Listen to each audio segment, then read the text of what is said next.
update ng bayan, maasahan anumang panahon.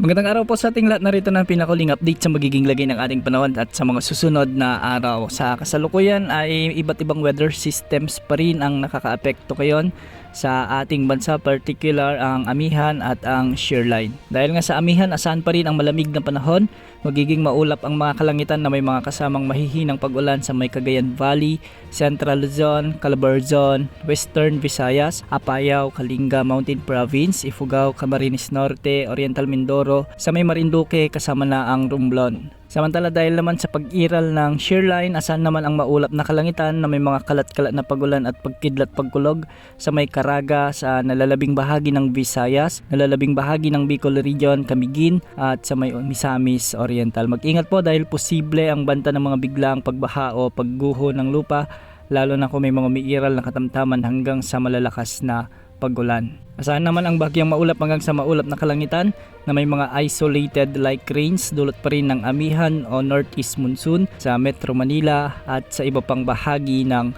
Luzon. Bukas asahan pa rin ang malamig na panahon na dulot ng amihan sa malaking bahagi ng Luzon hanggang sa mga susunod na araw. Samantala sa nalalabing bahagi ng Mindanao, asahan naman ang bagyang maulap hanggang sa maulap na papawirin na may mga isolated rain showers and thunderstorms dulot ng mga localized thunderstorms. Mag-ingat po dahil posible pa rin ang banta ng mga biglaang pagbaha o pagguho ng lupa kung may mga umiiral na severe thunderstorms. Para naman sa lagay ng mga pag-alon sa ating mga karagatan, ang mga karagatan sa may silangang babaybayin ng Visayas at Mindanao ay posibleng umabot hanggang 4 meters. Sa hilaga at silangang karagatan ng Luzon, posible hanggang 3.7 meters at sa nalalabing karagatan ng bansa, posibleng umabot hanggang 2.5 meters. Sa kasalukuyan, wala tayong minomonitor na LPA o nagbabandang bagyo na posibleng makaapekto sa ating bansa hanggang sa susunod na 2 araw. Kung pagbabasahin naman natin ang guidance models gaya ng GFS at Google DeepMind para sa ating long range outlook ay posibleng may pamumuo ng sama ng panahon sa susunod na linggo sa pagitan ng February 5 hanggang February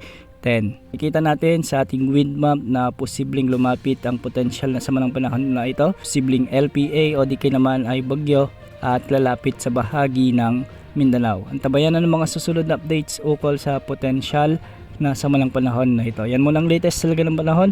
Ito pang weather update ng bayan, maasahan anumang panahon.